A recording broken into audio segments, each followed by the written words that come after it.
Over 30% of the older adults in Marin live alone.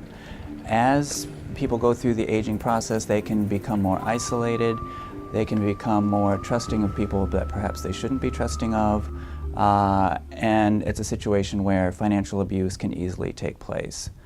So the FAST team was formed. It's a group of volunteers working with the Division of Aging and Adult Services in Marin County. We have two purposes: to educate the public as to potentials for victimization. Our other goal is to actually process cases that are referred to us to perform a forensic accounting to see if fraud has actually taken place, and then to see if we can get a record and what would be done about that fraud. Some of our volunteers go out into the community and educate older adults on how not to fall victim to scams and become victims of financial abuse.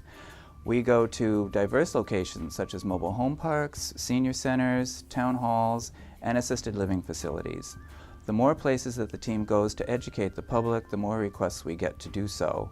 So it is our mission. We are going to be continuing to do education for the County of Marin. That daughter who had her name on the bank account legally got all the money, maybe hundreds. Older adults are a group who are especially the targets, and these are people that are in retirement homes, rest homes, in their own homes, some of them in hospitals, and folks that are targets for scam artists, people that are going to take advantage of them to take their money. Sometimes, along with the financial abuse, you have physical abuse, which is a terrible thing. And it's so terribly important to protect these people and to get the information out there. The police are sensitized. We all need to be sensitized to this problem. In one of our presentations, we discussed this, and that we said it is all right to say no to somebody when they call you. There was one woman in the audience who probably was in her 80s, and she came up to us and said that she had been called various times over the past 6 months by an individual who kept asking her for money, and she just couldn't say no to that person. After she heard our presentation, she came up to us and said, "I want to thank you very much. Now you have given me permission to say no."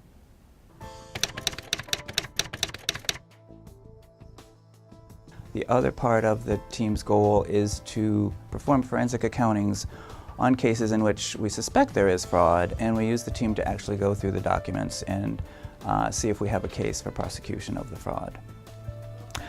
So let me describe the process by which the team might be alerted to a case in which there is a problem. We get referrals from Marin County Police Departments, from the Marin County Sheriff, from Adult Protective Services, or the Public Guardian Office. In addition to that, community members can also report cases of fraud in which they're concerned that someone is being taken advantage of. These cases are funneled through the FAST team. They complete their investigation to determine if any fraud has occurred. If fraud has occurred, then we continue with the case. We forward it over to the district attorney, who also participates in the FAST process. The district attorney will determine if they have enough to actually bring charges to the person. The ultimate and best goal, of course, is if there is enough to charge the person, and if the person is convicted and then needs to make restitution to the client. That's the best possible outcome. The FAST team is composed of many individuals with different skills, including accounting, finance, law, real estate, banking, psychologists, medicine. If you have that kind of a skill, I think you would find it very rewarding if you were to join us. So I feel that being able to pass my expertise on that subject on is very rewarding. You get to make friends, and you get to work together as a team, and I think that's very important.